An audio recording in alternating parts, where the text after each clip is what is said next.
नमस्कार शेतकरी मित्रांनो, मी योगेश पवार आपल्या सर्वांचं कृषीशास्त्र या यूट्यूब चॅनलवर स्वागत करतो। आज आपण टरबूज पिकातील रसशोषक कीड आणि फळमाशी याविषयी माहिती घेणार आहोत।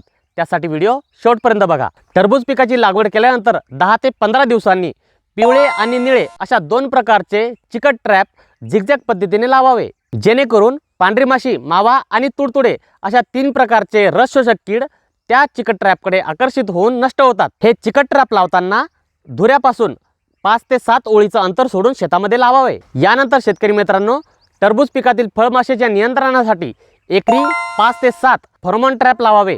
फळमाशीचं जर प्रमाण वाढलेलं असेल तर अशा वेळेस एकरी 7 ते 10 याप्रमाणे फेरोमोन ट्रॅप बसवावे। शेतकरी मित्रांनो, रसशोषक किडीच्या आणि फळमाशीच्या नियंत्रणासाठी जर तुम्हाला फवारणी करायची असेल तर त्यासाठी 10,000 ppm असलेलं निंबोळी अर्क 30 ते 50 मिली प्रमाणे 15 लिटर पाण्यासाठी घेऊन फवारणी करावी, किंवा थायमेथॉक्झाम अधिक लॅम्बडा सॅल्युथ्रिन हे 2 घटक असलेलं कीटकनाशक 80 मिली प्रमाणे प्रति एकरी फवारणी करावी। अशा प्रकारे शेतकरी मित्रांनो, तुम्ही एकात्मिक कीड नियंत्रण या पद्धतीचा वापर करून रसशोषक कीड आणि फळमाशीवर नियंत्रण मिळवू शकता।